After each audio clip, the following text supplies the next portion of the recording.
ओम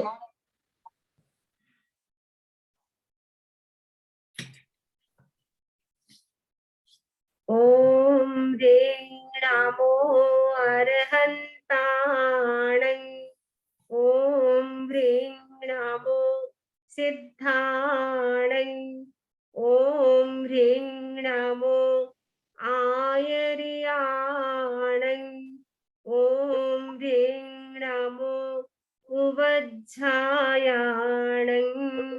ओम ह्रीं नमो लोये सब साहूणं। एसो पंच नमस्कारो सब पावपणासनो। मंगलानं च सब्बेसिं परमं हवै मंगलम्।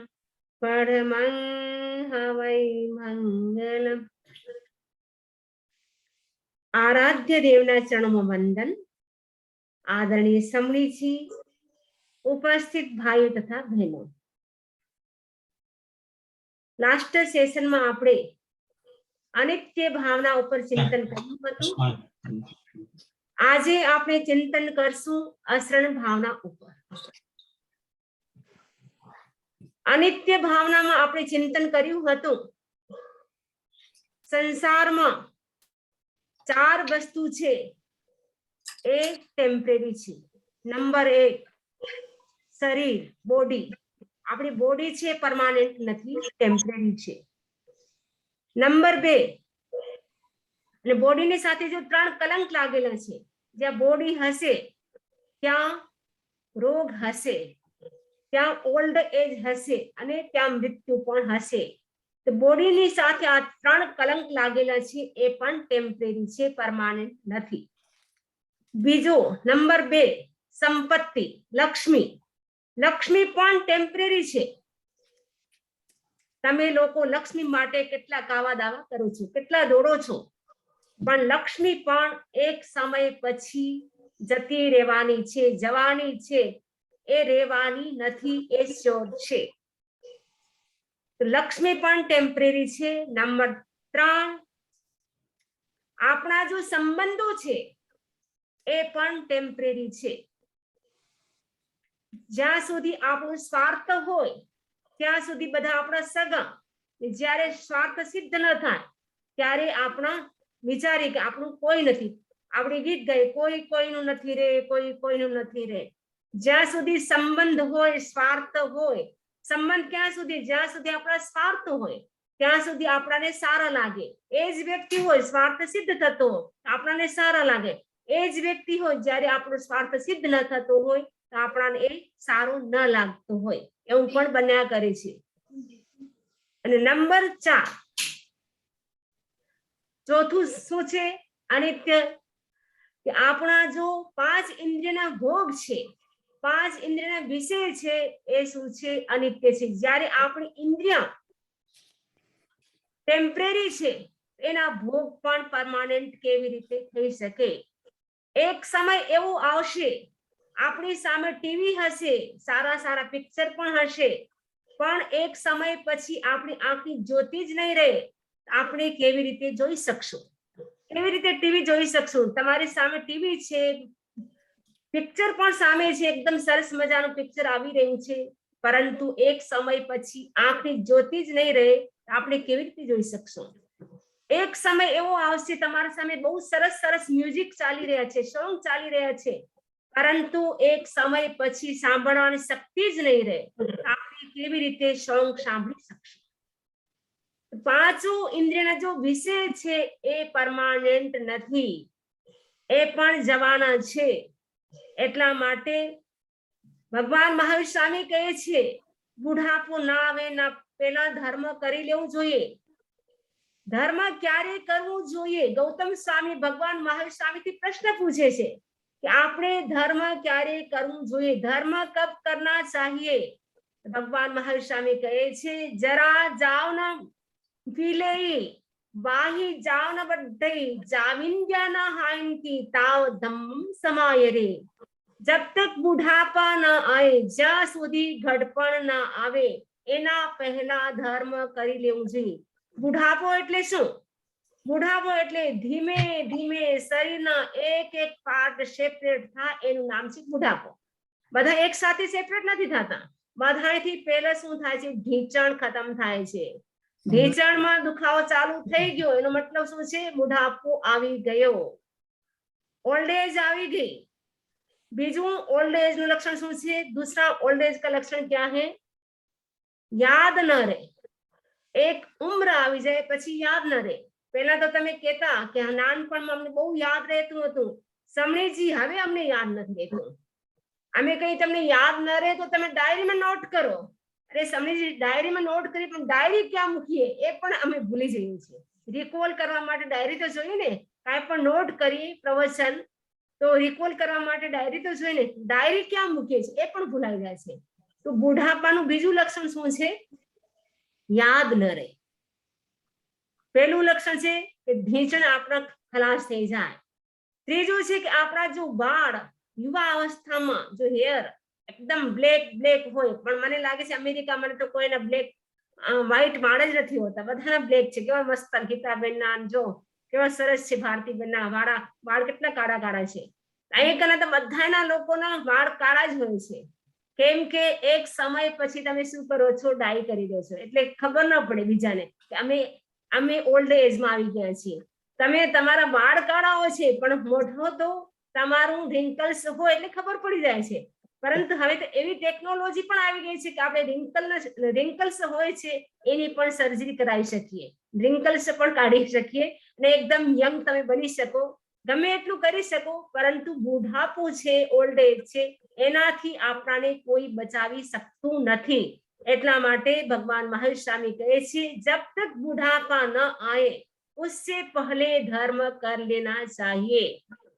પહેલે જમાનો એક સમય એવો હતો જ્યારે કોઈ માણસનો એક બાળ પણ સફેદ થતો હતો, એક बाल भी सफेद होता तो क्या करता था? वो घर छोड़ करके संन्यास जीवन स्वीकार कर देता था.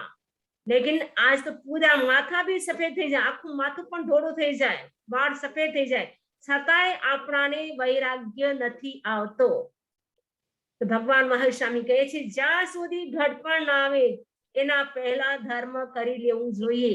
નંબર 2, જ્યાં સુધી આપણા શરીરમાં રોગ ના આવે, जब तक अपने शरीर में रोग न आए उससे पहले એના પહેલા આપણે શું કરી લેવું જોઈએ? ધર્મ કરી લેવું જોઈએ. કેમ કે શરીરમાં જ્યારે નાના નાના રોગ આવશે ત્યારે તમારી ઈચ્છા હશે છતાંય પણ તમે ધર્મ ધ્યાન નહીં કરી શકો. કેમ કે આજકાલ તો એટલી બધી બીમારી વધી રહી છે, ડિઝીઝ વધી રહી છે, તો નાની નાની બીમારી પણ પરેશાન કરે અને ત્યારે એવી ભયંકર બીમારી આવી જાય તો પછી તો તમે કાંઈ પણ ન કરી શકો. એટલા માટે ભગવાન મહેશ સ્વામી કહે છે કે જ્યાં સુધી શરીરમાં રોગ ન આવે એના પહેલા ધર્મ ધ્યાન કરી લેવું જોઈએ. ત્રીજી વાત કહે છે, જ્યાં સુધી આપણી જો પાંચો ઇન્દ્રિયા છે એ ક્ષીણ ન થાય એના પહેલા આપણે ધર્મ ધ્યાન કરી લેવું જોઈએ. કેમ કે યુવા અવસ્થામાં આપણી પાંચો ઇન્દ્રિય બરાબર હોય છે, પરંતુ જેમ જેમ ઓલ્ડ એજ આવે છે તેમ તેમ ધીમે ધીમે આપણી ઇન્દ્રિય એની જો ક્ષમતા હોય છે એ ધીમે ધીમે નષ્ટ થતી જાય છે. એટલા માટે ભગવાન મહેશ સ્વામી કહે છે કે જ્યાં સુધી આપણી જો પાંચો ઇન્દ્રિય બરાબર હોય ત્યાં સુધી તમે ધર્મ ધ્યાન કરી લ્યો.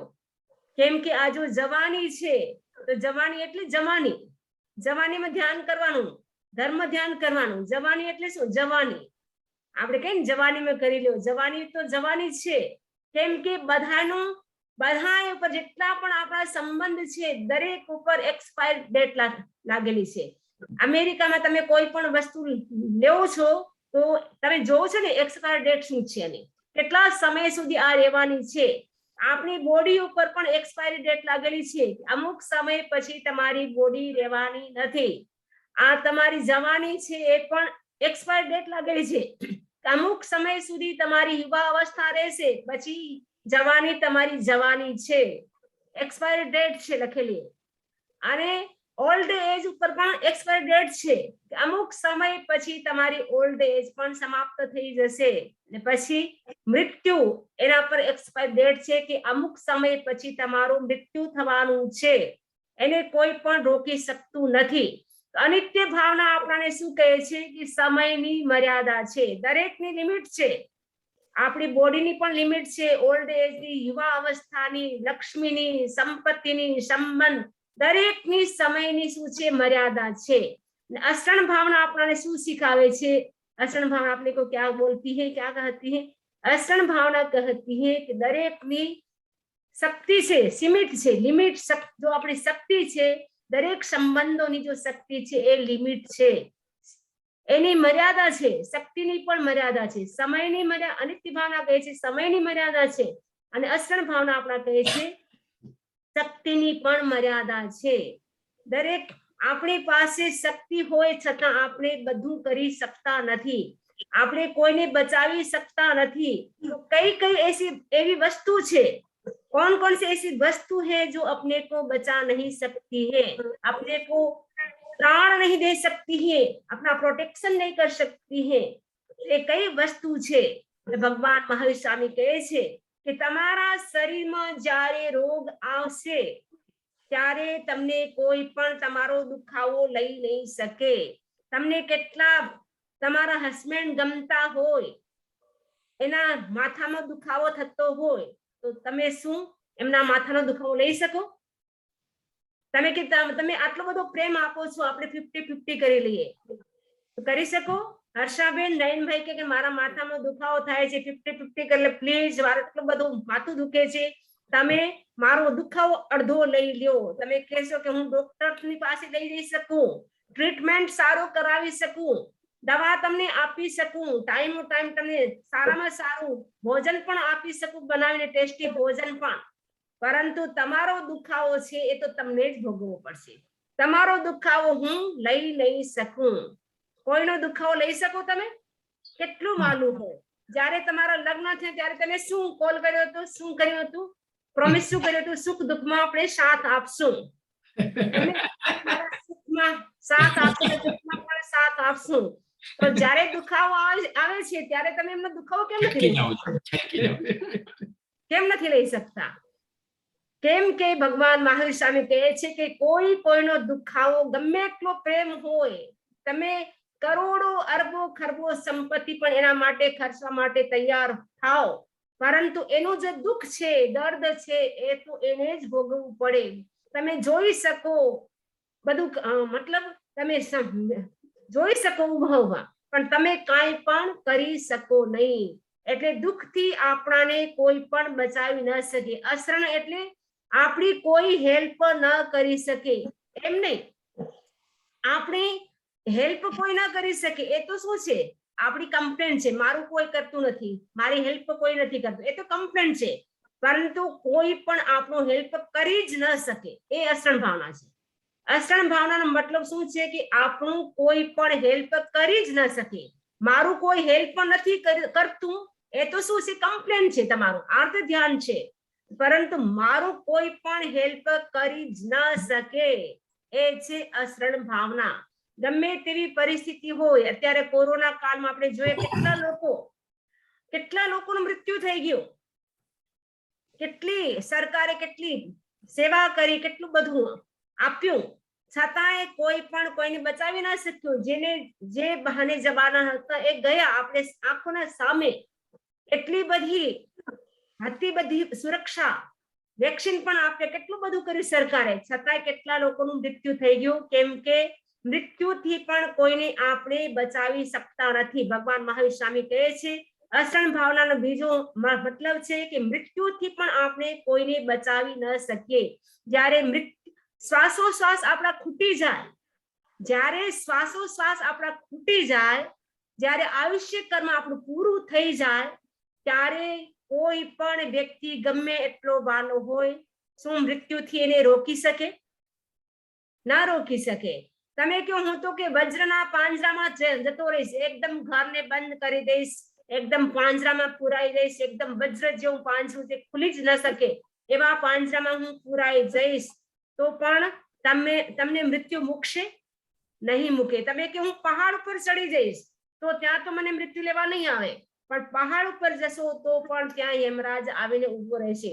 તમે કે હું તો છુપાઈ જઈશ, ગમે તેમ તમે કરશો, છુપાઈ જશો, તમે ગમે ત્યાં જતા રહેશો, છતાંય મૃત્યુ તો કોઈને રોકી નથી શકતું, કોઈ પણ રોકી નથી શકતું મૃત્યુને. ઇવન જો ચક્રવર્તી હોય છે એ પણ પોતાના મૃત્યુને રોકી નથી શકતા. ચક્રવર્તી કોણ હોય છે? જે 6 ખંડના માલિક હોય છે. 6 ખંડ કયા છે તમને ખબર છે? 6 ખંડના નામ કોઈને ખબર છે? 6 ખંડ કોણ કયા છે? એવરીબોડી 6 ખંડ ખબર છે કોઈને? હર્ષાબેન 6 ખંડ કયા છે? યાદ અત્યારે એકદમ નથી આવતું. કાંઈ વાંધો નહીં, ગીતાબેન બોલશે. ગીતાબેન પણ થોડું થોડું યાદ છે. ભરતખંડ, ઐરાવત, ઐરાવત ખંડ, then એ ખંડ નથી. ખંડ 5 મ્લેચ્છ ખંડ અને એક આર્યખંડ. એ 6 ખંડ છે. 5 મ્લેચ્છ ખંડ છે અને એક છે આર્યખંડ. તો જો ચક્રવર્તી હોય છે શું કરે છે? 6 ખંડને જીતે છે ત્યારે ચક્રવર્તી બને છે. એમના અધીનમાં કેટલા 32,000 રાજાઓ એના અંડરમાં હોય છે. એમની પાસે 14 રત્ન હોય છે, 9 નિધિ હોય છે અને 84,000 ઘોડા હોય છે. અને એમની રાણીઓ કેટલી હોય છે? દિગંબર પરંપરાના અનુસાર તો 96,000 અને શ્વેતાંબર પરંપરાની અનુસાર 64,000 જેટલી પણ રાણીઓ, ગમે એટલી તમારી ઈચ્છા એટલે કરો, તો એટલી બધી રાણીઓ હોય છે. ચતુરંગી સેના હોય છે. એમના એટલું બળ હોય છે એમનામાં. છતાંય પણ જ્યારે મૃત્યુ આવે છે તો મૃત્યુ આવે ત્યારે એ મૃત્યુથી બચી નથી શકતા, એમને પણ જવું પડે છે. ચક્રવર્તીની ગમે એટલી સાહેબી હોય, ગમે એટલી રિદ્ધિ સિદ્ધિ હોય, એ બધું મૂકીને અસહાય થઈને જ્યારે મૃત્યુ આવે છે ત્યારે કરગરે છે, પરંતુ મૃત્યુ પણ એને બચાવી શકતી નથી. ચક્રવર્તીને છોડો, ઇવન તીર્થંકર ભગવાન મહાવીર સ્વામી જ્યારે છેલ્લો ટાઈમ હતો ત્યારે ઇન્દ્ર મહારાજ આવે છે અને કહે છે, નિવેદન કરે છે, પ્રભુ તમે તમારું 2 સમયનું આયુષ્ય વધારો, એનાથી જો ભસ્મ ગ્રહ લાગવા વાળો છે એ ટળી જાય. ભગવાન કહે છે, નો ભૂતમ ન ભવિષ્યતિ, એવું થયું નહીં અને એવું થશે નહીં. કોઈ પણ તીર્થંકર પોતાના આયુષ્યને વધારી ન શકે. તીર્થંકર જો ભગવાનની આત્મા છે એ પણ પોતાના આયુષ્યને 2 સેકન્ડ પણ ન વધારી શકે. તો આપણે તો કેવી રીતે વધારી શકીએ? સિકંદર તમને યાદ છે, સિકંદરનું એક્ઝામ્પલ તો ઘણું બધું સાંભળ્યું હશે. સિકંદર જ્યારે છેલ્લી અવસ્થામાં હતો, સિકંદરની પાસે કેટલો ખજાનો હતો ખબર છે તમને? 35 ઊંટો ઉપર એમની ખજાનાની ચાવી ચાલતી હતી. એટલો બધો ખજાનો હતો એમની પાસે. 35 ઊંટો અને 35 કેમલ્સ પર એમની ખજાને કી ચાબી ચલતી હતી. એટલો બધો ખજાનો હતો. અને જ્યારે છેલ્લો ટાઈમ આવે છે, જ્યારે એમના શરીરમાં બીમારી આવે છે, ત્યારે ડોક્ટર આવે છે, હકીમ આવે છે, મોટા મોટા વૈદ્યો આવે છે અને બધા ડોક્ટર જવાબ આપી દે છે કે હવે તમારું મૃત્યુ નક્કી છે, અમે રોકી નહીં શકીએ.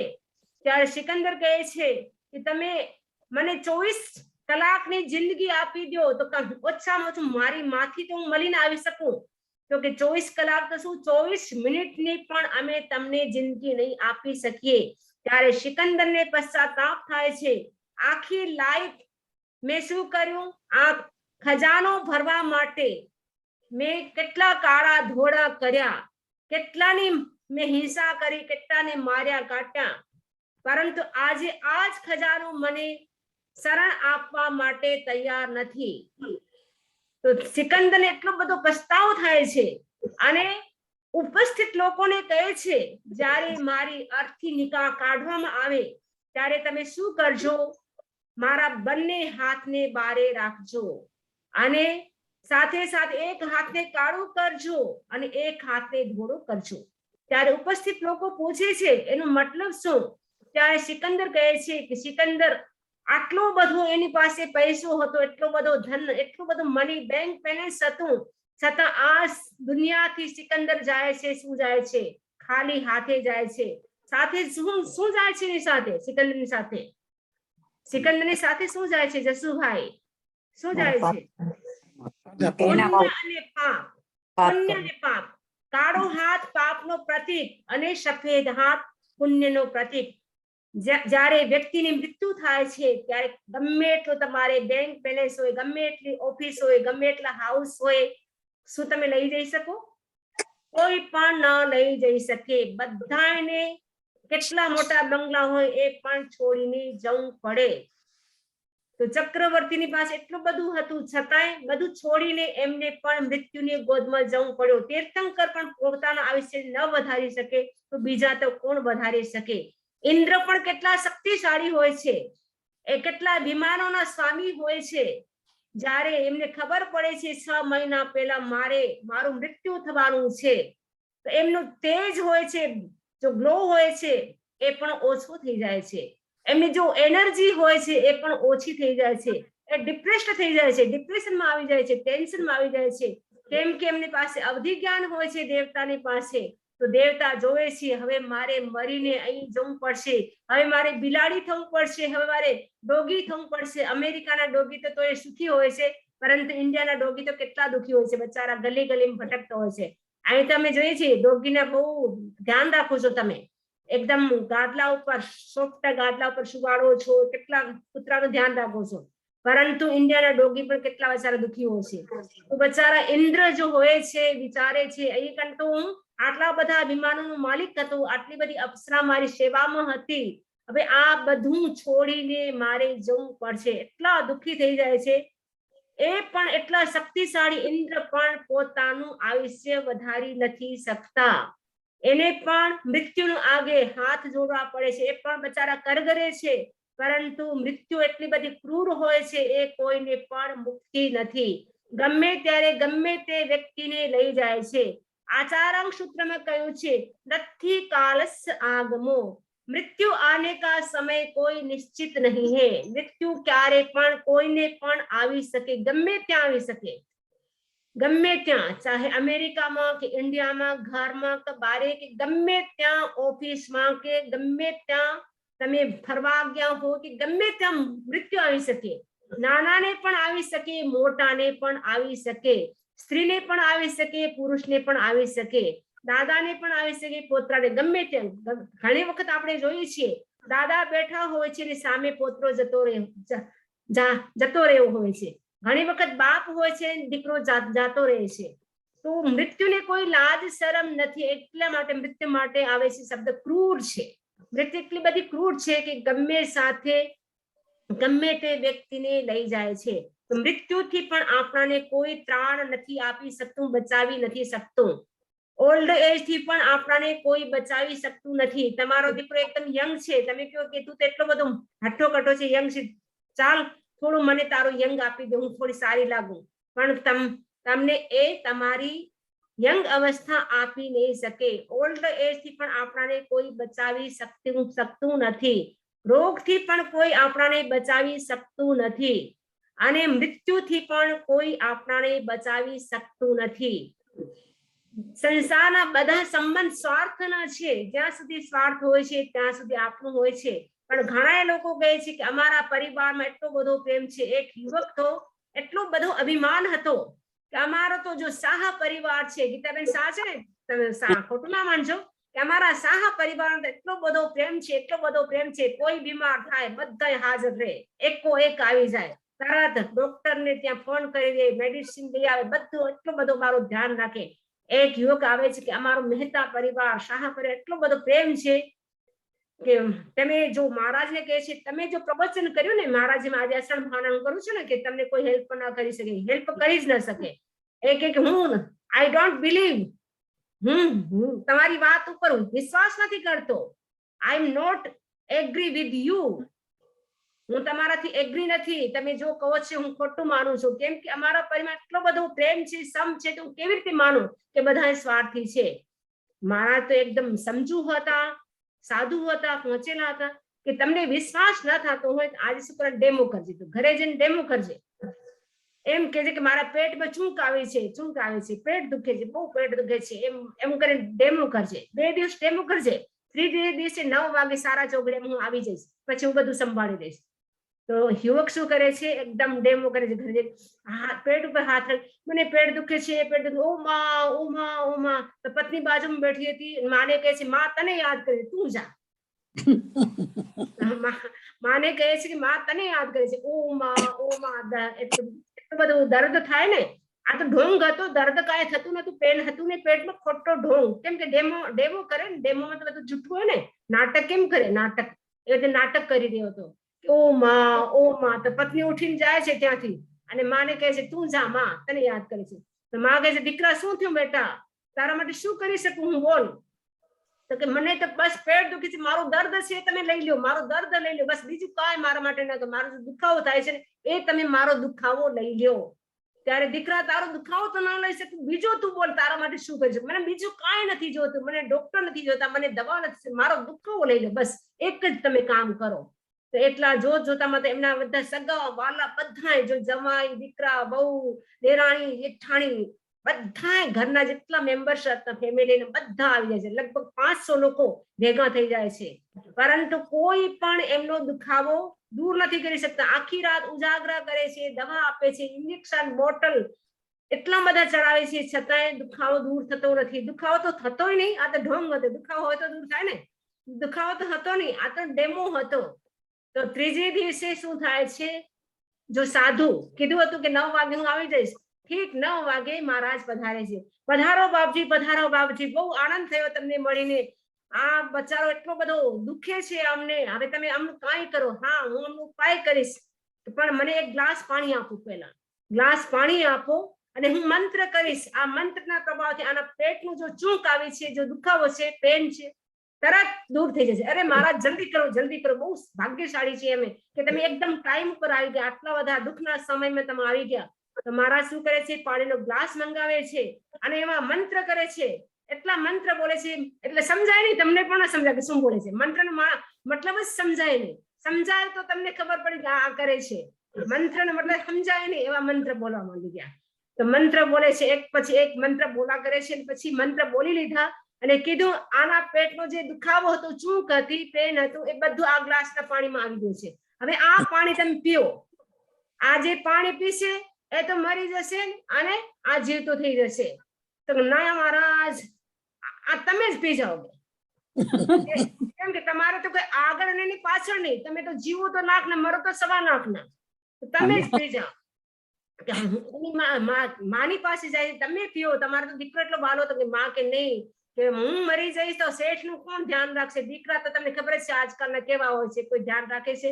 એટલા માટે જે થયું એ થઈ ગયું. હવે તો પછી એના બાપની પાસે જાય. બાપ કહે છે કે હું તો એટલો મોટો બિઝનેસ સંભાળું છું, આ તો એક ઓફિસ સંભાળતો હતો, હું મરી જઈશ તો મારો બિઝનેસ પણ એ સંભાળી નહીં શકે. એટલા માટે જે થયું તે સારું છે.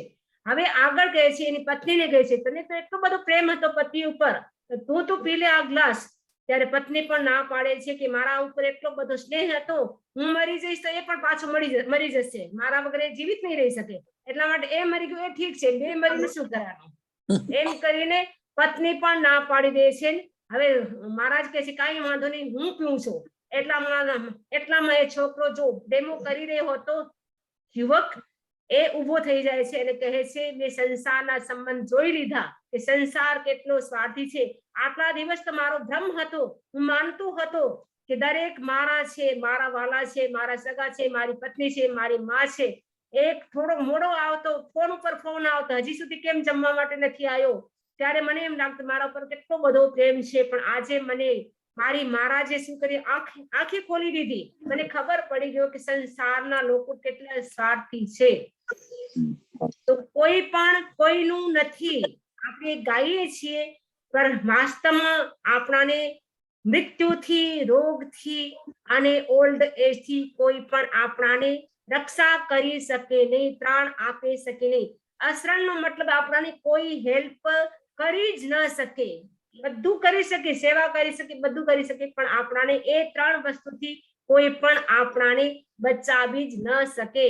અનાથી મુનિનું એક્ઝામ્પલ તમને બધાએ સાંભળ્યું હશે, એમના માટે બહુ સરસ એક્ઝામ્પલ છે. અનાથી મુનિ, એમને વૈરાગ્ય કેવી રીતે થયો. અનાથી મુનિ એક વખત એમની આંખમાં ભયંકર વેદના આવી છે, ભયંકર આંખમાં પેન થાય છે. ત્યારે ડોક્ટર બોલાવે છે, વૈદ્યજી બોલાવે છે, બધા બોલાવે છે, છતાં એમની આંખની જો વેદના હતી, પેન હતું, કોઈ પણ દૂર કરવા તૈયાર ના થઈ શક્યા, કોઈ પણ દૂર ન કરી શક્યા. મતલબ ડોક્ટર વૈદ્ય આવે છે, દવા આપે છે, બધું કરે છે, છતાં એમની આંખનું જો પેન હતું એ દૂર નથી થતું. ત્યારે શું કરે છે? અનાથી મુનિ સંકલ્પ કરે છે. તમને ખબર છે સંકલ્પમાં સિદ્ધિ હોય છે. જેવો આપણે સંકલ્પ કરીએ, જેવો વિચાર કરીએ એમાં આપણે બની જઈએ.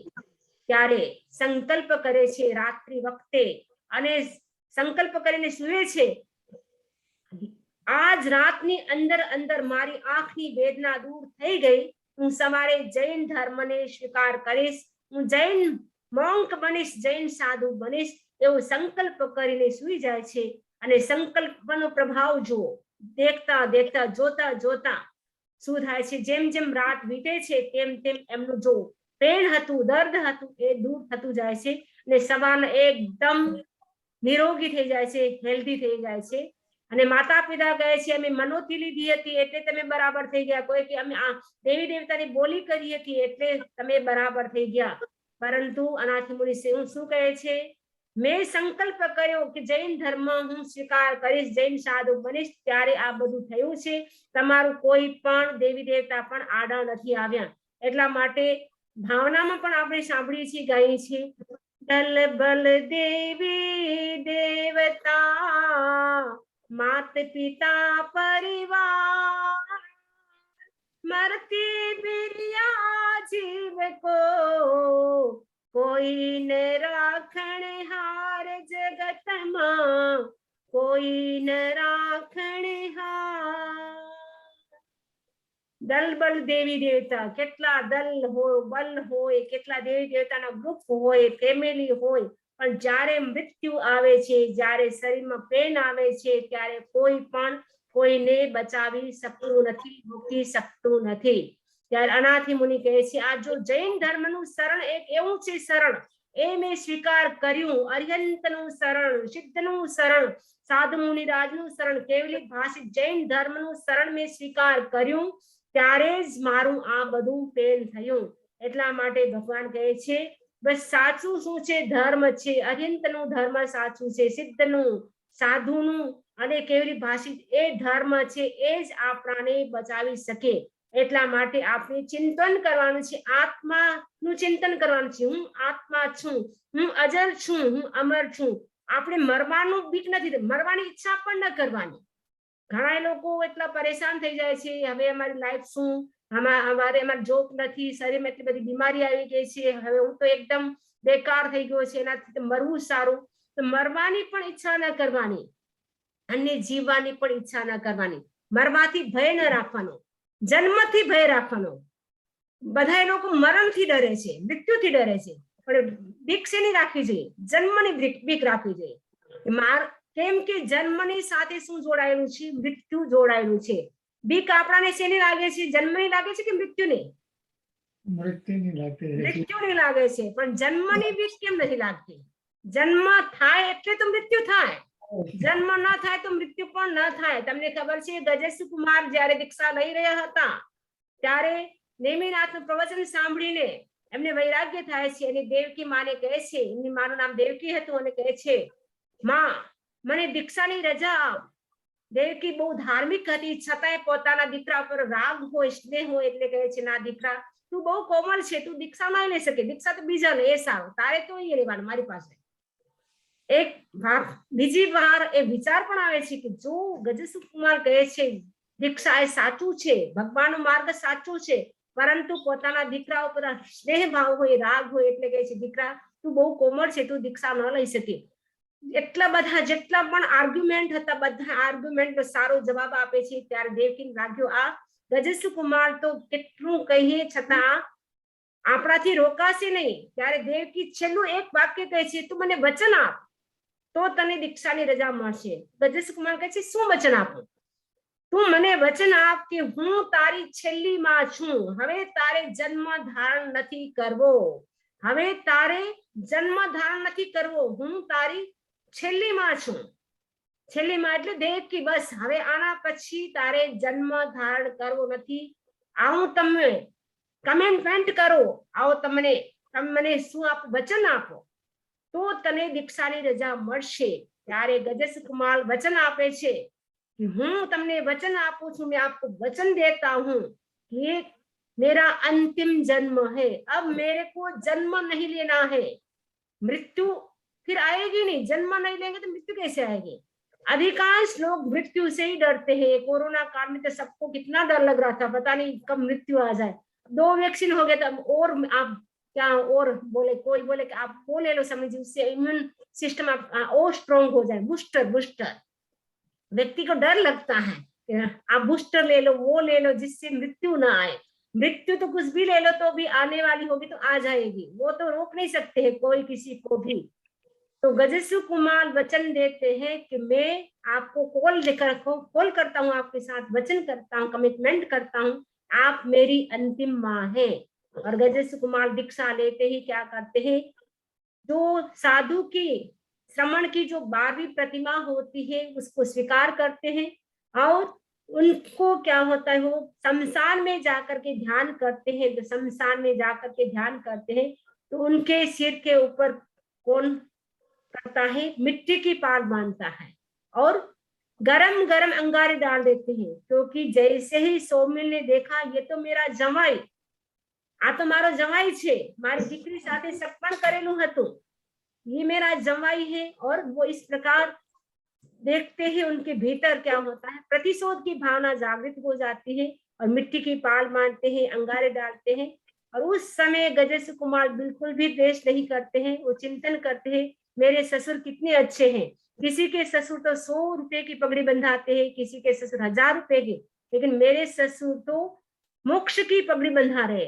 तो उस समय भी वो द्वेष नहीं करते हैं, आत्मा भिन्न शरीर भिन्न, इस भेद विज्ञान का अनुभव करते हैं। और चिंतन करते करते, भेद विज्ञान का चिंतन करते करते गजेश्वर कुमार को केवल ज्ञान हो जाता है। तो देवकी से कहा था, देवकी से वचन दिया कि मैं वचन देता हूँ, आप मेरी छेली माँ है, लास्ट माँ है। तो वो गजेश्वर कुमार ने निभाया। कहने का मतलब है, इस संसार में हमारा कोई भी प्राण नहीं है, शरण नहीं है, कोई भी हमें प्राण नहीं दे सकता। आयुष्य આપણું જ્યારે ઓછું થઈ જાય, શ્વાસોશ્વાસ ખૂટી જાય, આયુષ્ય કર્મ તૂટી જાય, ત્યારે કોઈ પણ આપણાને બચાવી ન શકે, દુઃખથી આપણાને કોઈ બચાવી ન શકે, અને ઓલ્ડ એજથી પણ આપણાને કોઈ પણ બચાવી ન શકે। આપણાને આપણું શરણ કોણ થઈ શકે? અરિહંત, સિદ્ધ, સાધુ, આચાર્ય, કેવલી ભગવંત, આ 4 શરણ જ આપણાને રક્ષા કરી શકે। બાકી કોઈ પણ ડોક્ટર્સ હોય, ચાહે એસ્ટ્રોલોજર્સ હોય, કોઈ પણ હોય, મોટા મોટા વૈદ્ય પણ હોય, હકીમ પણ હોય, કોઈ પણ આપણાને બચાવી શકે નહીં। કોઈમાં પણ એવી તાકાત નથી। એટલા માટે આજે આપણે ચિંતન કરવાનું છે, આપણું આ સંસારમાં કોઈ શરણ છે નહીં, સાચું શરણ અરિહંતનું છે। એ હવે આપણે જાગૃત થવાનું છે કે હવે અરિહંત ભગવાનનું આપણે વધારેથી વધારે ध्यान करिए, स्वाध्याय करिए, जाप करिए, વધારેથી વધારે આત્માથી નિકટ રહીએ। જ્યારે આત્માથી નિકટ રહીશું ત્યારે આપણે ધીરે ધીરે શું થશે, આપણાને લાગશે કે વાસ્તવમાં આત્મામાં જે શક્તિ છે એ બીજા કોઈમાં શક્તિ નથી। આપણી જો આત્માની અંદર અનંત શક્તિ છે એ આપણે જાગૃત કરી શકીએ। ક્યારે જાગૃત કરી શકીએ? જ્યારે આપણું ધ્યાન આત્મા ઉપર વધારે હોય, બોડી ઉપર વધારે ન હોય, આત્મા ભિન્ન શરીર ભિન્ન, એ ભેદ વિજ્ઞાનનો અનુભવ કરીએ ને અશરણનો મતલબ આપણું કોઈ શરણ છે જ નહીં એમ નહીં, પણ આપણાને કોઈ શરણ આપી શકે જ નહીં। એટલા માટે આપણે ચિંતન કરવાનું છે। આપણે ડિપ્રેસ નથી થવાનું કે અરે સંસારમાં તો કોઈ કોઈનું નથી, હવે આપણે શું કરી જીવીને, એમ નથી વિચારવાનું। પરંતુ આ આપણાને અશરણ ભાવના આપણા અંદર વૈરાગ્યને ઉત્પન્ન કરે છે કે તમે વૈરાગ્ય, તમે ત્યાગી નહીં તો વૈરાગી તો બની શકો ને। તો વૈરાગ્ય આપણે કેવી રીતે આવી શકે આપણા અંદર, એ આપણે ચિંતન કરવાનું છે। અસરણ ભાવનાના અંદર આપણે વિચાર્યું કે આયુષ્ય, મૃત્યુ, ઓલ્ડ એજ છે, એનાથી કોઈ પણ આપણાને રક્ષા કરી શકે નહીં, બચાવી શકે નહીં। તો હવે આપણે રોજ એનું ચિંતન કરશું, ત્યારે ધીમે ધીમે આપણા અંદર વૈરાગ્ય જાગૃત થતું જશે અને આપણું જો લક્ષ્ય છે મોક્ષનું, એ પણ ધીરે ધીરે આપણે નિકટ જતા રહેશું। એ જ આશાની સાથે ओम अरहम, ओम अरहम।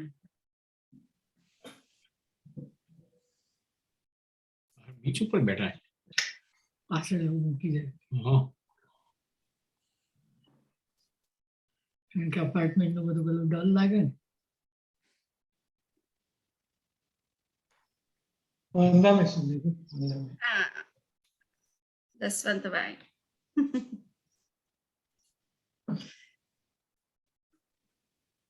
तो वंदा में नमः स्वामी सुन लीजिए।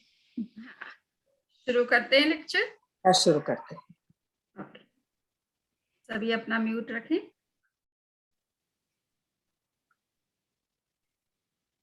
यदि ये चैतन्ये मुकुर इव भावाश्चिदचित समं भान्ति द्रव्य व्ययजनिल संतोन्तरहिता जगत् साक्षी मार्ग प्रकटन परो भानुरिभयो महावीर स्वामी नयन पथगामी भवतु मे। परम पूज्य गुरुदेव की चरणों में सभक्ति नमन। उपस्थित इंडिया से, मायामी से, कैरोलिना से भी हो सकता है कुछ लोग ज्वाइन किए हैं। तो आज हम भगवती सूत्र का हमारा बड़ा ग्रंथ है, इसको एनसाइक्लोपीडिया ऑफ जैनिज्म कहा जाता है। बहुत सारे विषयों की चर्चा इस ग्रंथ के अंदर है और उन सभी विषयों को हम छू रहे हैं, परंतु क्वेश्चन और आंसर की भाषा में है। इन्हें डायलॉग सिस्टम में दिया गया है, डायलॉग स्टाइल में दिया है। तो वो ऐसे ग्रंथों को पढ़ने से आनंद इस रूप में आता है, क्योंकि जस्ट एक तरफा कम्युनिकेशन नहीं है या एक तरफा जो है वो बातचीत नहीं हो रही है। दोनों ही पार्टीज आपस में डिस्कशन करती है और किस तरह से समस्याओं का, प्रश्नों का हल खोजती है। तो हम ये दोनों पार्टी और कोई नहीं है, भगवान महावीर और गौतम स्वामी के बीच में ज्यादा डायलॉग होता है। तो आपको दो ऐसे महान आत्माओं के का आपस में किस तरह से कम्युनिकेशन हो रहा है वो भी आपको इस भगवती सूत्र को पढ़ने से पता चलेगा और चल भी रहा है। तो आज हम पिछली बार हमने भगवती सूत्र के पहले चैप्टर के चौथे पार्ट को शुरू किया था, जिसमें कर्म सिद्धांत की चर्चा प्रारंभ होती है।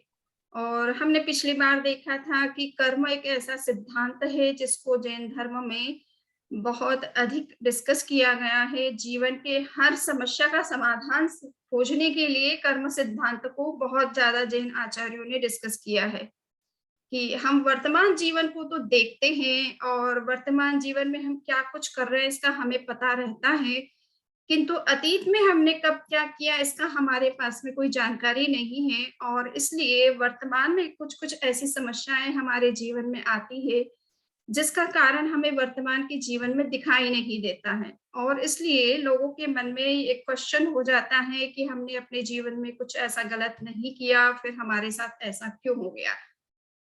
तो ये एक बड़ा प्रश्न है, अहम प्रश्न है।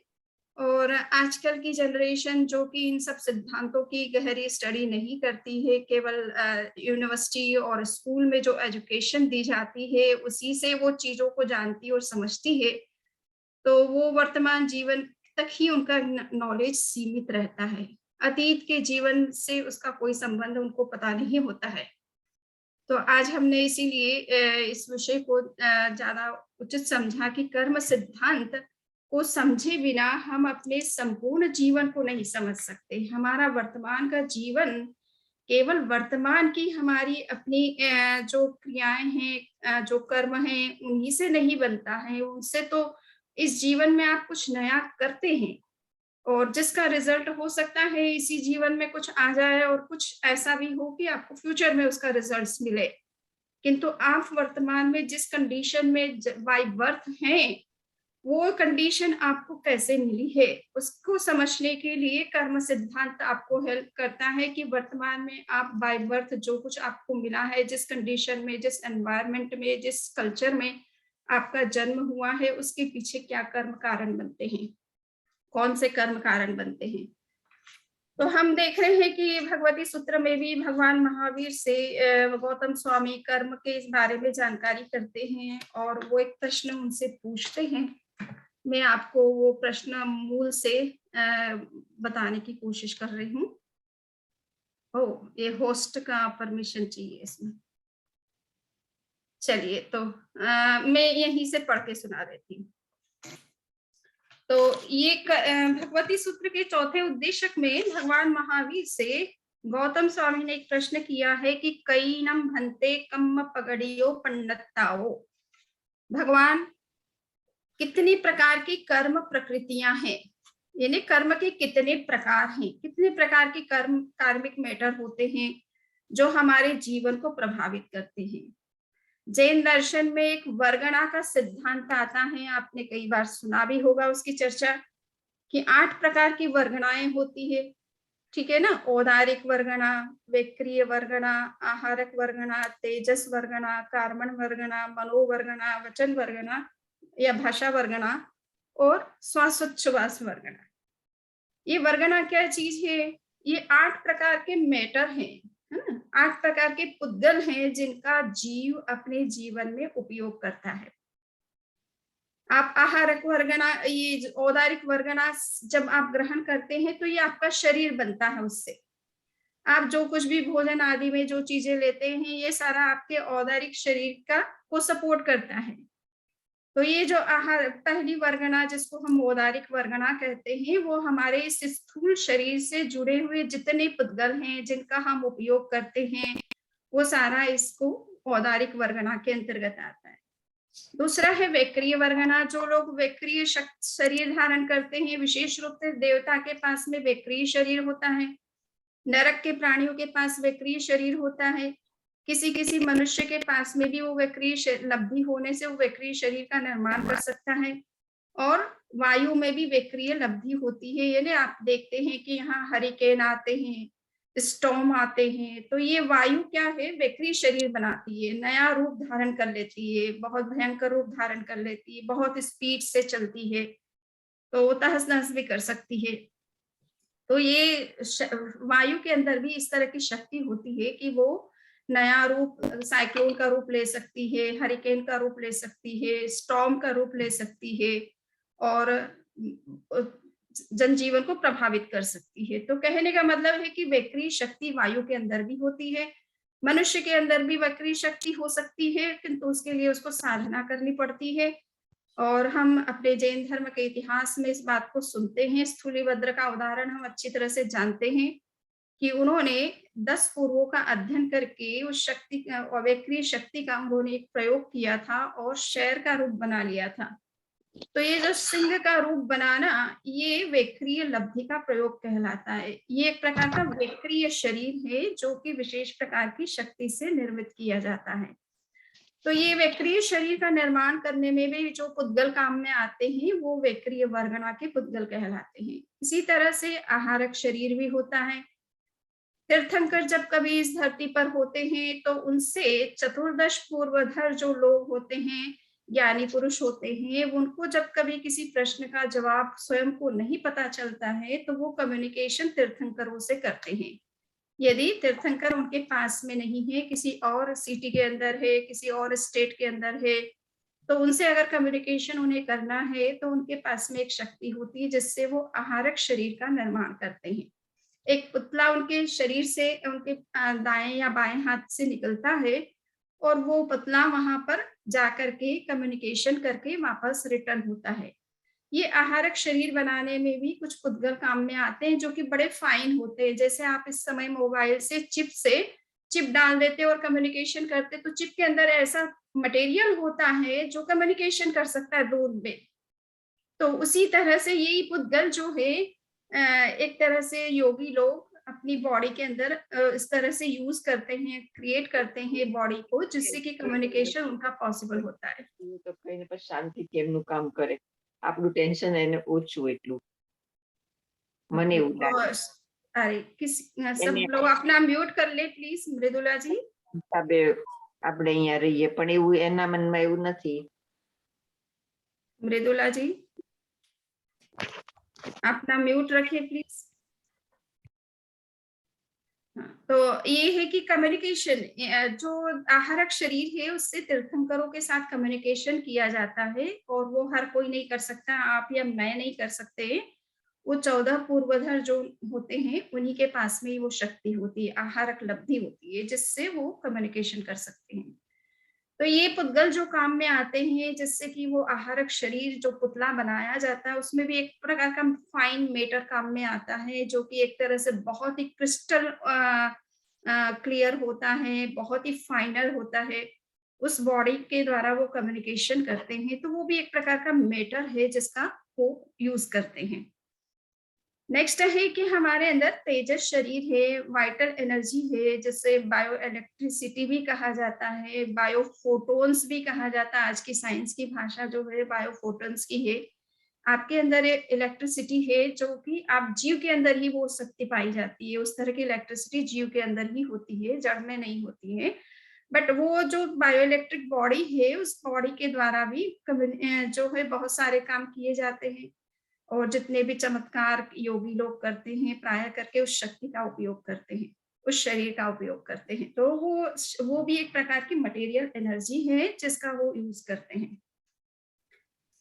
नेक्स्ट है कि कर्मण वर्गना, कर्म भी हमारे कर्म शरीर तेजस शरीर से भी जो है बिल्कुल सेम उसी कैटेगरी के, समझो कहना चाहिए कि चतुष्पर्शी होते हैं, परंतु कर्म पुद्गल उससे भी ज्यादा सूक्ष्म होते हैं, ज्यादा फाइन होते हैं, ज्यादा फाइनल होते हैं, और वो दिखने में हमें हमारी इंद्रियों को दिखाई नहीं देते हैं। बहुत सटल फॉर्म होता है उसका, जो हमारी आंखों की रेंज में नहीं आते, हमारे इंस्ट्रूमेंट भी जो है उसको डिटेक्ट नहीं कर सकते हैं। इस तरह का वो सटल मैटर होता है। वर्तमान में साइंस एक ब्लैक मैटर की बात कर रही है कि इस यूनिवर्स में ब्लैक मैटर है, जिसकी सपोर्ट से बहुत कुछ काम होता है, परंतु वो ब्लैक मैटर क्या है, कैसा है, किस तरह से उसे देखा जाए, इसका साइंस को पता नहीं है। तो हमें ये देखना है कि वो ब्लैक मैटर एक्चुअल में कर्म पार्टिकल्स तो एक कैटेगरी अलग है, परंतु दूसरे भी जो मैटर होते हैं वो भी बहुत सटल होते हैं, और जो हमें ये फिजिकल वर्ल्ड में जो दिखाई देते हैं उसके भी बहुत सटल फॉर्म में मैटर रहता है यूनिवर्स के अंदर, जो आम व्यक्ति को नहीं दिखता है। तो कहने का मतलब है कि कर्म पार्टिकल्स ये भी एक प्रकार का सूक्ष्म मैटर है, सूक्ष्म पुद्गल है, जो कि विशेष रूप से जीव के साथ में संबंध स्थापित करता है और जीव के स्वरूप को प्रभावित करता है, उसके आचरण को, उसके व्यवहार को, उसके एटीट्यूड को किस तरह से पॉजिटिव या नेगेटिव बनाना वगैरह, ये कुछ भी है, तो ये सारी चीजें जो है कर्म पार्टिकल्स से प्रभावित होती है। तो इसी संदर्भ में महावीर से पूछा जा रहा है कि ये कर्म प्रकृतियां कितनी है, तो भगवान महावीर ने कहा कि गोयमा अट्ठ कम्म पगड़ियो पन्नता, वो 8 प्रकार की कर्म प्रकृतियां होती है। कार्मिक जो मैटर है वो 8 प्रकार का है, और कम्म पगड़िए पढ़मो उद्देश्यों ने वो जाओ अनुभवो सम्मतो। तो यहाँ पे बताया है कि कर्म प्रकृति के संदर्भ में प्रज्ञापना सूत्र में काफी विस्तार से विवेचन किया गया है, तो वहां से उस विवेचन को देखना और समझ लेना चाहिए। तो अब प्रश्न ये है कि ये जो कर्म है हमारे जीवन में, कर्म का बड़ा रोल है। हम जो कुछ हैं जीवन में, जो भी हमारा वर्तमान में जो भी शारीरिक रचना है, जिस किसी कुल में और जाति में परंपरा में हमारा जन्म होता है, और जो कुछ हमारे अंदर अभी वर्तमान में जो कुछ क्वालिटीज हमें दिखाई देती है फिजिकल रूप में, तो वो तो सारा कर्म का ही प्रभाव है उसमें। किंतु जो स्पिरिचुअल ग्रोथ है उसमें भी कर्म का बड़ा रोल है। रोल इस सेंस में है कि कर्म पार्टिकल्स के कारण से आत्मा का जो उन्नति और जो विकास होना चाहिए वो नहीं हो पाता है। कर्म का विशेष काम होता है आवरण डालना। आवरण डालना किस पर? आत्मा की जो मूलभूत गुण है, आत्मा की जो मूलभूत प्रॉपर्टीज हैं, उसकी जो स्पिरिचुअल जो पावर्स हैं, उन पावर्स को प्रभावित करना ये कर्म का सबसे पहला काम होता है। और उसमें विशेष रूप से ज्ञानावर्णी और दर्शनावर्णी, इन 2 कर्मों का बड़ा रोल है कि वो आत्मा का जो मूल गुण चेतना गुण है, जिससे कि जीव को में जानने की क्षमता रहती है, पावर रहती है, शक्ति रहती है, जिससे सारे वो अपने इस वर्तमान जीवन में जो कुछ उसे करना है वो तो डिसाइड करता ही है, किंतु जो कुछ उसे जानना है इस जीवन में, या जब कभी किसी चीज को जानना होता है तो उसमें उसकी चेतना का विकास होना जरूरी होता है। तो वर्तमान में हमारी चेतना विकसित है, ऐसा नहीं है कि हम अविकसित प्राणी हैं। मनुष्य एक तरह से देखा जाए तो सभी प्राणियों की तुलना में सबसे विकसित प्राणी चेतना वाला प्राणी होता है। उसके अंदर चेतना का उच्च विकास होता है। किंतु जो उच्चतम विकास की जहां तक की बात है, उसमें कर्म पार्टिकल्स का कुछ रोल होता है। वो उसके कारण से हमारे अंदर वो ज्ञान विकसित नहीं होते हैं। तो ज्ञान के दो प्रकार हमने बहुत पहले बहुत बार चर्चा की भी थी। तो उसमें दो तरह के ज्ञान होते हैं, एक होता है इंद्रिय स्तर का ज्ञान होता है, एक होता है अतीन्द्रिय ज्ञान होता है। इंद्रिय यानी आंखों से, नाक से, कान से टच करके, सुन करके जो कुछ आपको ज्ञान होते हैं, या मन से जो सोच करके ज्ञान होते हैं, मानसिक जो हमारी एक्सरसाइज होती है, मेंटल एक्सरसाइज, इंटेलेक्चुअल एक्सरसाइज जो कुछ होती है, रीजनिंग वगैरह होती है, इससे जो कुछ ज्ञान होते हैं वो सारे इंद्रिय स्तर के ज्ञानों में आते हैं। और उन ज्ञानों की अपनी सीमा है। वो ज्ञान सब कुछ नहीं देख सकते, सब कुछ नहीं जान सकते, और जिन चीजों को वो जानते हैं उनको भी डायरेक्टली नहीं जान पाते हैं, वो भी इनडायरेक्ट तरीके से जानते हैं।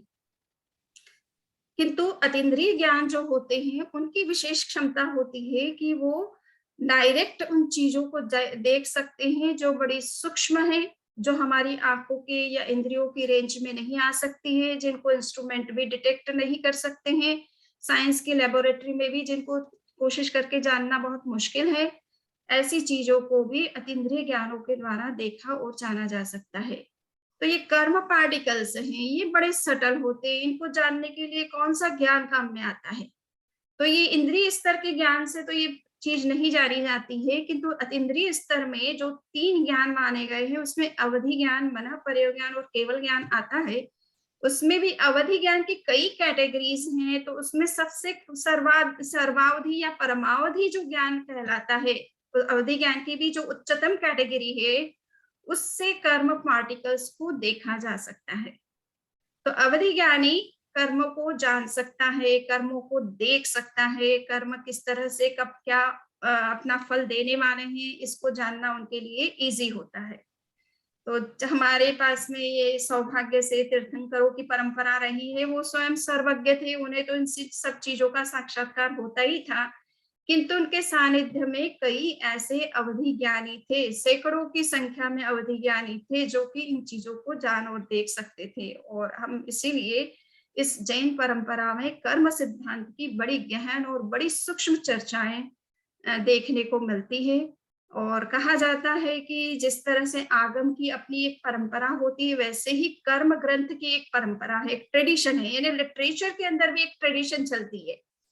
एक तो होता है कि हमारी अपनी अपनी ट्रेडिशन है कि मैं तेरापंथी हूँ, कोई मूर्ति पूजे का, कोई स्थानक वासी है, कोई जैन है, कोई बौद्ध है, कुछ वो है, तो उनकी अपनी एक रिलीजियस ट्रेडिशन है। किंतु ग्रंथों की भी एक ट्रेडिशन चलती है कि कर्म ग्रंथ की एक ट्रेडिशन है, यानी कर्म, उस ट्रेडिशन के अंतर्गत कर्मों पर ही बहुत सारा साहित्य लिखा गया है।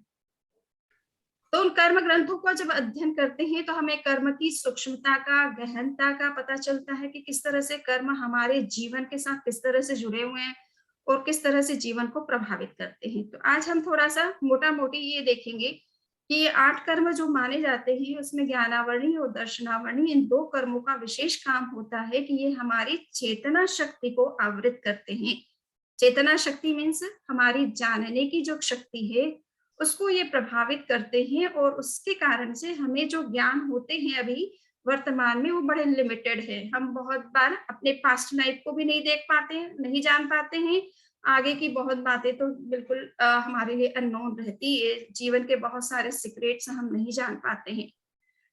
तो इसलिए कहा जाता है कि ज्ञानी पुरुषों ने आत्मा के बारे में, जीवन के बारे में बहुत कुछ लिखा है। इवन दो अभी तक जीवन के सारे सीक्रेट्स को समझना अभी विज्ञान के युग में आ गए हैं, तब तक भी असंभव सा और बड़ा कठिन लग रहा है। तो जीवन बड़ा गहन होता है, उसे समझने के लिए हमें कर्म सिद्धांत बहुत सीमा तक हेल्प करता है, किंतु फिर भी सब कुछ जानना थोड़ा कठिन होता है। तो हम बात कर रहे हैं कि ये जो जानने की हमारी जो लिमिटेशन है, इसका पर प्रभाव डालने वाले 2 विशेष कर्म कहलाते हैं, जिनका नाम है ज्ञानावरणी और दर्शनावरणी। तीसरा कर्म जो होता है वो वेदनी कर्म होता है। और ज्ञानावरणी और दर्शनावरणी को समझाने के लिए आगमों में 2 उदाहरण दिए गए हैं। उदाहरण से हो सकता है कर्म को समझना इजी हो जाता है। तो ज्ञानावरणी कर्म को कहा जाता है कि वो आंख की पट्टी के समान है। आंखों पर अगर किसी के कोई पट्टी बांध दे तो वो चीजों को नहीं देख सकता है, है ना। पदार्थ जिसको आपको देखना है, जानना है, उसके और आपकी आंखों के बीच में एक पट्टी आ गई, एक दीवार आ गई समझो, तो उससे आप उस पार क्या चीज है उसे जान नहीं सकते हैं। तो ये ज्ञानावली कर्म का काम एक तरह से इस तरह से बीच में वो कर्टेन की तरह खड़ा हो जाता है चेतना के सामने। तो वो पार की चीज क्या है वो देखना आपके लिए संभव नहीं होता है।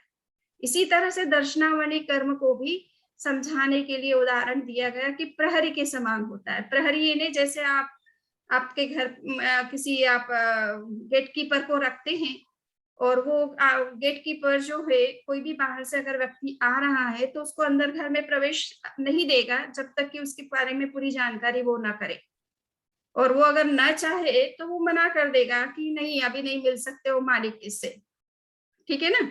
तो ऐसा जो गेट कीपर की तरह दर्शनावली कर्म होता है वो बीच में अवरोध खड़ा कर देता है। यानी आप जिन चीजों को सामान्य रूप में भी जनरल नॉलेज के रूप में भी अगर जानना चाहे तो वो उसको भी नहीं जानने देता है, ठीक है ना। एक तो स्पेसिफिक नॉलेज होता है, एक डिटेल में किसी चीज को समझना है, बहुत ही गहन उसकी स्टडी करना है, तो उसमें तो ज्ञानावली कर्म कारण बन जाता है। किंतु आप एक जनरल नॉलेज किसी चीज का चाहते हो, सिंपल नॉलेज चाहते हो, तो उसमें भी बाधा उत्पन्न करने वाला एक कर्म है जिसका नाम है दर्शनावली कर्म।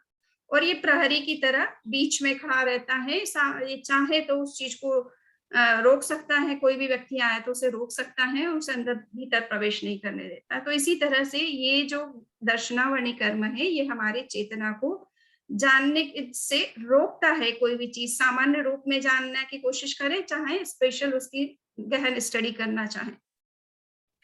तीसरा कर्म वेदनी कर्म है, उसे कहा जाता है कि वो मधुलिप्त तलवार के समान होता है। मधुलिप्त किसे कहते हैं, मधु किसे कहते हैं, शहद को, ठीक है ना।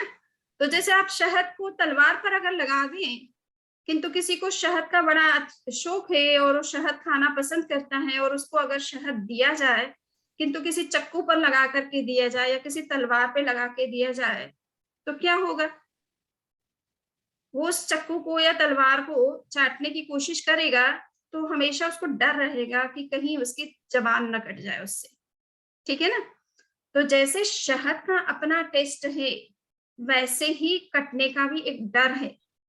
तो इसी तरह से सात वेदनी कर्म जो होता है वो हमें बहुत सारी अनुकूलताएं प्रदान करता है, किंतु असात वेदनी कर्म से बहुत सारी कठिनाइयां पैदा हो जाती है, ठीक है ना। तो वेदनी कर्म के दोनों रूप हैं।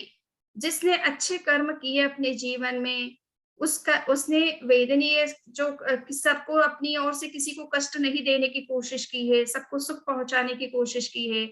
अभी हम किसी से बात करते हैं तो हमें पता चलता है कि डॉक्टर हैं वो उन्होंने अपने लाइफ में कोशिश किया है कि कितना वो पेशेंट को अच्छा ट्रीटमेंट दे सकते हैं, उनकी हेल्प कर सकते हैं, उनको स्वस्थ बना सकते हैं।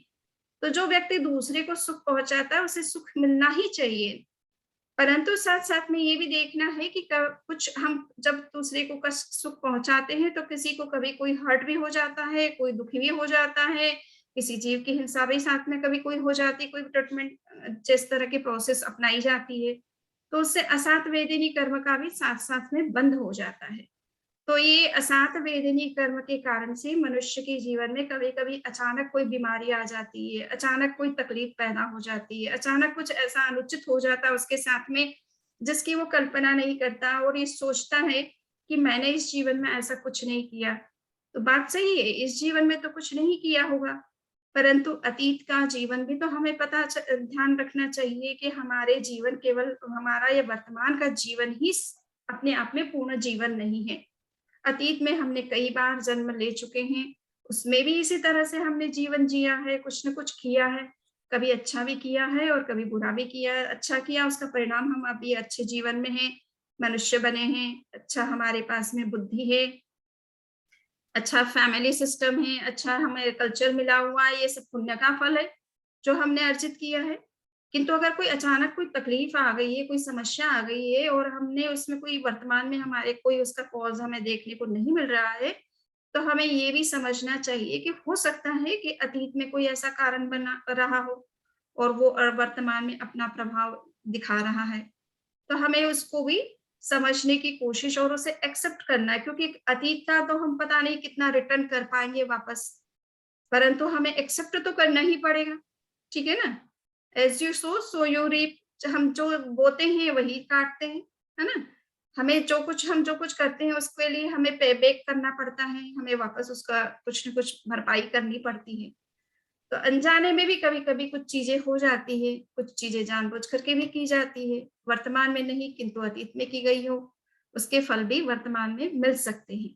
तो हमें ये सोचना है कि ऐसे क्षणों में एक तो समता का अभ्यास करना बहुत जरूरी है ना। उस चीज को जो आ गई है आपत्ति, उसको हमें सहन करने की शक्ति हमारे अंदर बनी रहे, हमारा मन हमेशा पॉजिटिव बना रहे, उस चीज को एक्सेप्ट करने की हमारे अंदर मानसिकता बनी रहे, तो वो चीज धीरे धीरे हमें टॉलरेट भी हो जाती है और उसका जो इफेक्ट है किस टाइम बीइंग के लिए होता है, वो टाइम बीइंग के लिए वो इफेक्ट जो है वो नलीफाई होकर के समाप्त भी हो जाता है, हमेशा के लिए किसी भी कर्म का प्रभाव हमारी चेतना पर नहीं होता है।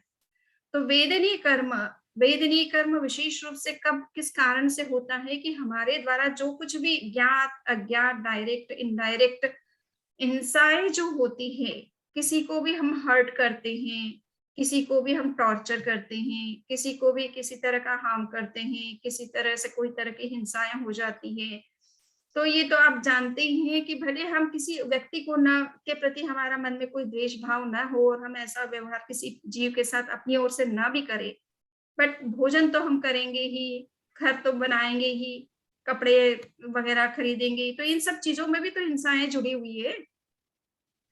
उन हिंसाओं का फल भी तो जीव उसी व्यक्ति को मिलता है जो इन चीजों का उपयोग करता है। तो इसलिए हमें ये देखना है कि हम चाहे हिंसा करें, किसी और व्यक्ति के साथ हमारा द्वेष भाव हो या ना हो, बट जीवन चलाने के लिए जो अनिवार्य हिंसाएं हैं वो तो मनुष्य के साथ जुड़ी हुई रहती है और उसके कारण से असात वेदनी कर्म का भी बंधन चालू रहता है। सो उसका उदय भी समय समय पर होता रहता है, अचानक ही कुछ ऐसी चीजें हो जाती है। बिल्कुल स्वस्थ व्यक्ति हैं, डॉक्टर हैं, स्वयं बहुत अच्छा ट्रीटमेंट देते हैं, स्पेशलिस्ट हैं अपनी फील्ड के, बट वो खुद बीमार हो जाए और उनको ही नहीं पता चले कि वो डायग्नोज क्या करे, क्या कहाँ क्या प्रॉब्लम है। तो ऐसा हो सकता है क्योंकि कर्म के पार्टिकल्स तो आपको दिखाई नहीं देंगे इजीली, और वो कब राइज हो रहे हैं, कब आपकी बॉडी में इफेक्ट कर रहे हैं, और परिस्थिति बाहर में कभी कुछ बन सकती है, दूसरे लोग निमित्त बन सकते हैं, दूसरे कुछ फैक्टर्स काम कर सकते हैं एक्सटर्नली, पर इंटरनली कहीं ना कहीं कर्म का उदय भी चालू रहता है। तो इस कारण से इस तरह की परिस्थितियां मनुष्य के जीवन में बनती रहती है। हमें उसमें जस्ट टॉलरेंस रखना है, पॉजिटिव बने रहना है और समता का अभ्यास करना है कि दिमाग में कोई ऐसी नेगेटिव चीज नहीं लाना है और निराश होने की भी जरूरत नहीं है। जैन धर्म ने जो कर्म का सिद्धांत दिया है, ये इस बात के लिए कहा है कि ये कर्म जो है तुमने अब स्वयं ने किए हैं, इसलिए तुम्हें उसको पे बैक करना है, किंतु इसका मतलब ये है कि तुम निरंतर अच्छी दिशा में पुरुषार्थ करते रहो। बुरे कर्म भी एक समय के बाद नलीफाई हो जाते हैं, या उनको भी आप कोशिश करें तो चेंज कर सकते हैं अगर उनमें चेंज होने की कैपेसिटी है। पर आप अपना पुरुषार्थ निरंतर चालू रखें और निराश होकर के बैठने की आवश्यकता नहीं है, और ना सब कुछ भगवान के भरोसे छोड़ने की जरूरत है, क्योंकि भगवान आपके लिए कुछ करने वाले वैसे नहीं है। आप उनका स्मरण करेंगे, आप उनका जप करेंगे तो उस पवित्र भावों से आपके कर्मों का निर्जरण जरूर होगा, परंतु वो आकर के आपके लिए कुछ कर नहीं पाएंगे, क्योंकि ये नेचर के कुछ लॉज होते हैं जिसमें तीर्थंकर भी कोई तरह का इंटरफेयर नहीं करते हैं, इन्वेंशन अपनी ओर से इंटरवेंशन नहीं करते हैं, बट हाँ उनके नाम के जप से ही आपके कर्म कट सकते हैं, आपकी मुक्ति हो सकती है, आपके रोगों का निवारण हो सकता है। तो इसलिए उनका नाम जप भी आपके लिए बड़ा फायदे का हो सकता है। तो वेदनी कर्म जो है वो मधुलिप्त तलवार की धार के समान होता है, शहद है साथ साथ में कटने का डर भी रहता है। तो इसी तरह से वेदनी और असात वेदनी और सात वेदनी कर्म होते हैं। सात वेदनी कर्म से आपको सुख और अनुकूलताएं मिलती है, असात वेदनी कर्म के कारण से आपके ऊपर कुछ ऐसी परिस्थितियां बन सकती हैं जो आपको सही ना लगे और आपके लिए कष्टदायी हो सकती है। नेक्स्ट है मोहनी कर्म। मोहनी कर्म का एक उदाहरण से समझाया है कि वो शराबी की तरह है ना। तो शराब जब पी लेता है व्यक्ति तो उसकी चेतना बिल्कुल मूर्छित हो जाती है, यानी सही और गलत का उसके अंदर कोई विवेक नहीं रहता है, वो क्या कर रहा है उसे पता नहीं चलता है। तो शराब में ऐसा होता है, शराबी था, शराब पी ली बहुत, घर पहुंचा तो पहले घर में जैसे ही घर पहुंचता है तो घर के आंगन में ही भैंस बंधी हुई थी। अब उस भैंस को नशे में तो ध्यान रहा नहीं कि किसको छू रहा है, किससे क्या बात कर रहा है, तो उसको छू लिया और कहा कि अरे पप्पू की मम्मी, तुम तो हमेशा 2 चोटी बनाती हो, आज 1 चोटी कैसे बना रखी है। तो शराब में व्यक्ति को ये पता नहीं चलता कि वो किससे बात कर रहा है, भैंस है या अपनी पत्नी है, इसका उसे विवेक नहीं रहता है। इसी तरह से सही और गलत क्या है इसका विवेक मनुष्य को नहीं रहता है। तो मोहनीय कर्म के प्रभाव से हमारी चेतना में विवेक शून्यता आ जाती है, विवेक सही और गलत के बीच डिस्टिंक्शन करना हम भूल जाते हैं या हमारी चेतना उस दिशा में वर्क नहीं कर पाती है। इसी तरह से नाम कर्म है, नाम कर आयुष्य कर्म है। आयुष्य कर्म को कहा जाता है कि वो जेलर के समान होता है कि जिस तरह से आपको अगर कैद में रख दिया जाए या किसी को कैद में रख दिया जाए तो जब तक जेल की जो सजा है वो पूरी नहीं होती तो आप उससे शलाखाओं से बाहर नहीं आ सकते हैं। तो इसी तरह से आयुष्य कर्म एक शलाखा की तरह है जिसने आत्मा को कैद कर रखा है इस शरीर के अंदर, और जब तक इस शरीर का या इस आयुष्य का समय पूरा नहीं होता है, आयु पूरी नहीं होती, तब तक जीव उस शरीर से मुक्त नहीं हो सकता है।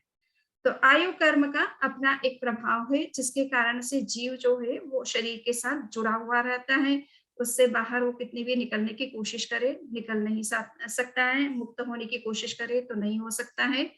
तो तीर्थंकर भी जो है वो 4 कर्मों को तो खत्म कर देते हैं, किंतु 4 कर्म जब तक उनके बाकी हैं तब तक उनको संसार में ही रहना पड़ता है। वो प्रवचन भले करे, वो अपना समय लोगों के जन कल्याण में भले लगाए, किंतु वो चाहे कि मेरे को अब केवल ज्ञान हो गया, मुझे अब तो मुक्त होना है, तो संभव नहीं है जब तक कि उनका आयु कर्म फिनिश ना हो। ठीक है ना। तो आयु कर्म तीर्थंकरों की जैसी महान आत्माओं को भी शरीर के साथ जोड़े रखता है। नाम कर्म का काम है कि हमारे शरीर की संरचना करना, हमारा जितना भी फिजिकल रूप दिखाई देता है ये सारा नाम कर्म का प्रभाव है। किसकी आकृति कैसी होगी, किसके शरीर का कलर कैसा होगा, किसके नाक नक्श किस तरह के होंगे, किसके अंगों की रचना किस तरह की होगी, इंटरनल एक्सटर्नल जो भी हमारे फिजिकल ऑर्गन से है वो किस तरह से बनेंगे, क्या बनेंगे, ये सारा फिक्स करने का काम नाम कर्म का होता है। तो नाम कर्म के कारण से सबके अलग अलग रूप बन जाते हैं, इसलिए उसको कहा जाता है वो चित्रकार के समान है। जैसे पेंटर होता है वो अलग अलग प्रकार के चित्र बनाता है, तो कभी बहुत अच्छे चित्र बनाता है, कभी बहुत कुरूप चित्र भी बना देता है। तो ऐसे होता है, किसी का शरीर बहुत सुंदर होता है, किसी का उतना सुंदर नहीं होता, किसी का नाक नक्श अलग होता है, किसी का बहुत अच्छा लगता है। तो ये इस तरह के शुभ और अशुभ हमारे अंगों का निर्माण करने में नाम कर्म का बड़ा रोल होता है। हमारे अंग उपांग की रचना भी शुभ और अशुभ दोनों प्रकार की होती है। तो इसलिए एक 8 प्रकार का जो ज्योतिषी माने जाते हैं, अष्ट निमित्त माने जाते हैं। प्राचीन काल में 8 प्रकार के ज्योतिष शास्त्र थे, उसमें एक ज्योतिष शास्त्र अंग विद्या के नाम से जाना जाता है। अर्थात आपके अंगों की रचना को देख करके आपका फ्यूचर बताया जा सकता है कि आपका लाइफ इस समय कैसा रहेगा, किस समय क्या होना है आपके साथ में। तो अंग आपके बता सकते हैं, उनकी रचना से भी पता चलता है कि आपका फ्यूचर किस तरह का रहेगा या आपकी लाइफ कैसी रहेगी। तो ये नाम कर्म का काम है। फिजिकल जितना भी हमारा डेवलपमेंट होता है वो नाम कर्म के प्रभाव से होता है।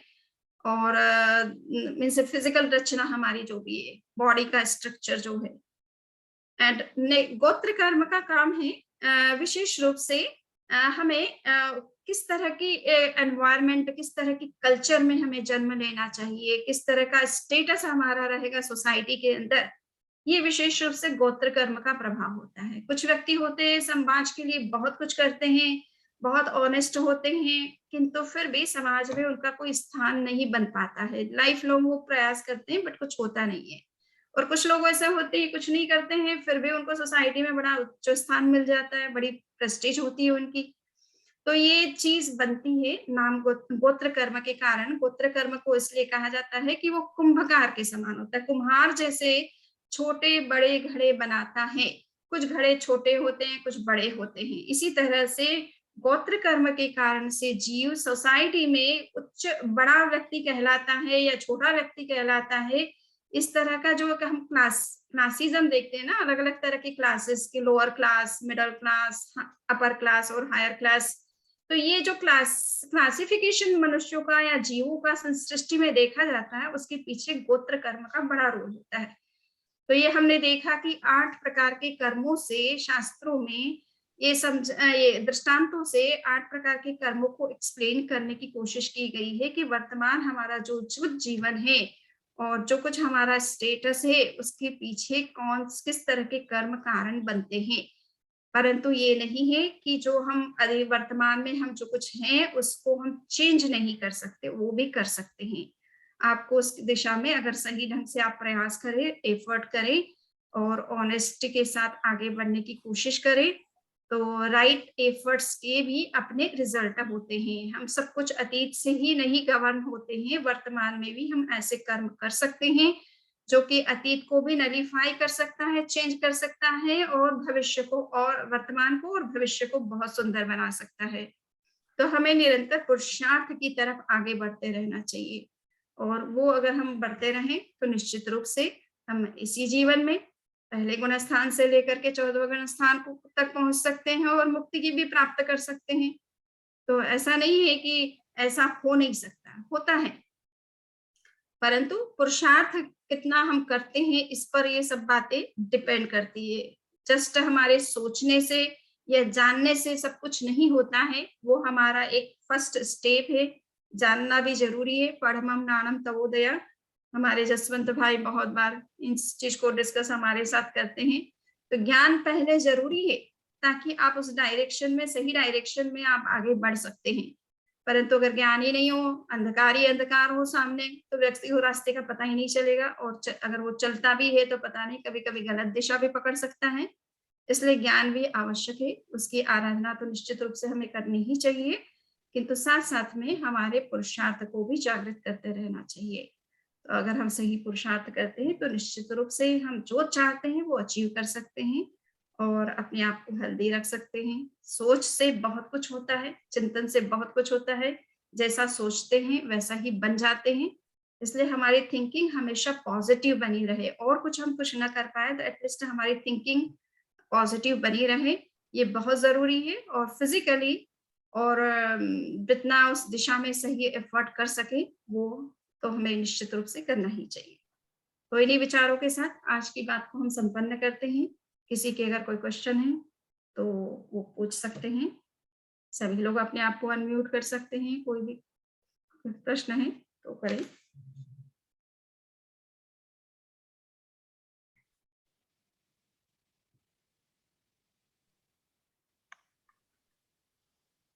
समरी जी, कोई ने क्वेश्चन? समरी हाँ, बोलिए।